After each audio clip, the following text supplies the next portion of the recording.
Hello fashion enthusiasts, you're welcome to TF Designs. I'm TIA, and today we're going to be talking on how you can draft a basic back bodice, and then we'll be talking on how you can reconcile the front and the back bodice together for proper fit. So what I'm just doing here is just to take my 12 inches just like the front pattern and to create a straight line. And as you can see, I'm just trying to measure and to ensure that what I'm doing is accurate. So yes, I've been able to do that, and I'm just going to join my dotted points together to create a straight line that is going to serve as my center back. So I'm just taking this line through to up, and of course my 1 inch standard, just like the front parts, as you can see. Yes, shoulder line, that's my shoulder line for the back pattern. So I just went ahead to label, and of course to indicate that this is my center back. All right, for the center back too, we also have two piece, like two piece. So now I'm just going to insert my chest line, which is also 7.5, just like the front, and I'm going to connect this together. Now I'd like you to pay attention as from now on this back pattern. So remember that the front and the back pattern have different measurement, right? The shoulder to waist measurement for the front is 15.5 and for the back is 13.5. So for the back, instead of 15.5 for the waist, I'm going to be using 13.5. Please, this is very important. So you can see that I'm just marking 13.5 on my back pattern.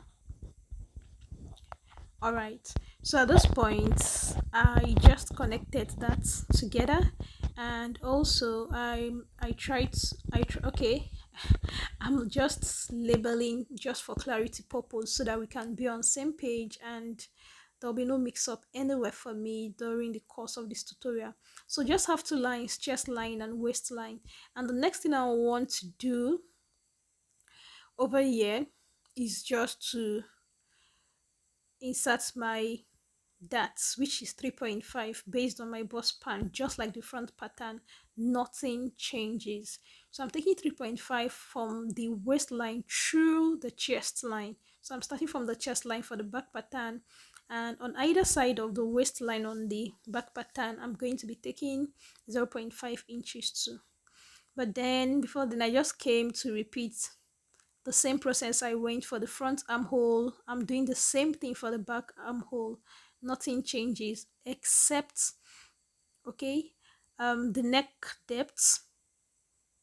I used 1.5 for the neck depth for the back, but the same width of 3 inches, and I'm just connecting the neck depths together. And for the armhole, I'm going to be getting the middle part just like the front pattern. Created my shoulder slope by coming down by 1 inch, and after determining the midpoint of the back armhole, which is 6.5, now after removing the 1 inch for the slope, I determined the midpoint and I came in by 0.5 inch. Remember, for the front we came in by 0.75, but for the back pattern just come in by 0.5 inch. So after doing that, I went on to insert my bust circumference measurement divided by 4 on my chest line, which is 9 inches. And after doing that, just like the front, I tried to create my armhole curve using my pattern master. This is so easy, guys. Very, very easy. All right. Now the next thing I want to do is to finish up my waist dart on my back pattern. So from the chest line, I just connected my waist darts. Yes, my waist legs. I just connected it down to the chest line. So after doing that, now I would like you to pay closer attention here. The next thing is just to insert my waist circumference, which is 7 inches plus 1 for that. That gives about 8 inches. So connecting it to my armhole. So after doing that, if you notice, I've not added seam allowance. This was very, very intentional. For now, I just want us to focus on drafting this. Now, if you look at the distance between the underbust and the waistline is 2 inches. Now, this 2 inches is missing on the back pattern. Why? Because the back does not have a bust. So it's so obvious that the two side of the front and the back pattern is not properly aligned. We're still going to get to that. But for now, I'm trying to create my zipper allowance of 2 inches. So I took 2 inches and I'm going to be connecting this with a dotted line. This is because I'm not going to be using this line at the end of the day. I'll have another line. So from the waistline now, because our back is not straight, you are going to be coming in by 0.5 inch. Why? To be able to create a slight curve around that region that can fit into our back pattern or back shape properly. So I connected that to the upper part, and now this is going to be my new line, as you can see, for my back pattern. So it means I'm just trying to connect the neckline down to the extension I made for the zipper allowance on the back pattern. Okay, so at this point, if you notice, that means 0.5 inches is gone. And if I'm going to be sewing the zipper, that means I would have to take 0.5 inches for my main pattern from the waist measurement. And if I'm taking 0.5 inches from the waist measurements, connecting it back to my neckline, my back neckline, that means at the end of the day, after sewing in my darts, my outfit would be not it will be a little bit either very tight or not fitting properly. Why? Because 0.5 inch is missing from the waist measurement. As you can see, it should be 8, but I have 7.5. So I'm just going to add the 0.5 we took from the waist back to this pattern. So now this is going to be my new pattern line, my new side seam. As you can see, I just use cross for the lines that we are not going to be using. So, and that is it, fam. As you can see, my back pattern is ready, like 99.9. All I need to do now is to add seam allowance, which I'm doing. As you can see, I'm adding seam allowance to the shoulder region, and also I'll do that to the end, to the waist region. But for the side seam, for now, I'm going to be leaving them out. I'll not add the pattern. I'll definitely show you how I'm going to do that later. So I just went ahead to add seam allowance to the shoulder seam for the front pattern.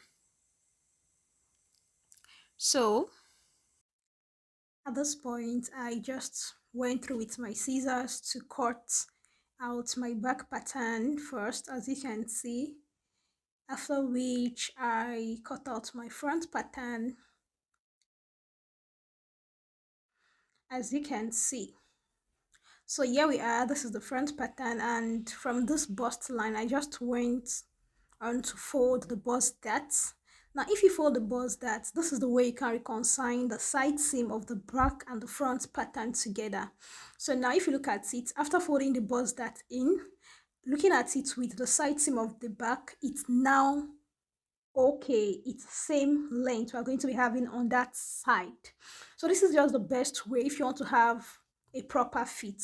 And another thing you can do here, if you don't want to sew the dart on the outfit itself, then you can eliminate the bust dart totally. As you can see, I'm going in with my scissors, but then I'm going to be eliminating the bust dart. As you can see, I'm cutting through the slash line from the sides to the bust point, but I'm not cutting through, I'm cutting from that point to the bust line. So now I'm just going to open up my waist dart.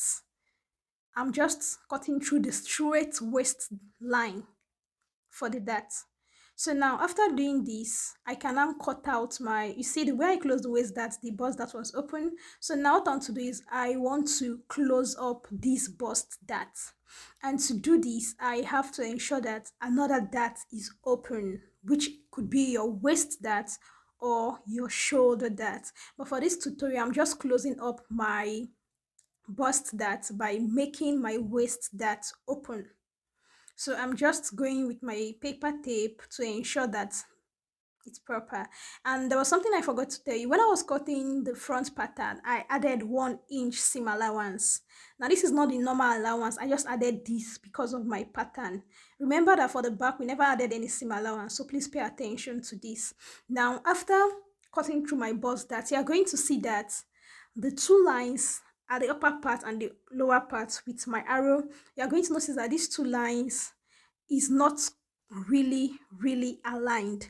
So it means that I'm going to have to join with my ruler from the upper part to the lower line to ensure that this pattern sits properly on the body. I hope you understand what I'm saying. So now I've reconciled that line also together, so I can now cut out this seam allowance so that my back and my front pattern would have no seam allowance. I will not be making any mistake if I'm cutting out any pattern. I know now that I have to add seam allowance to both the front and the back pattern. So this is it, fam. As you can see, my front pattern is now ready. So if you look at the front and the back, you can see that the side seam have been totally reconciled, and this will now affect the front length when I wear any outfit now. Any top, it's going to fit properly. Why?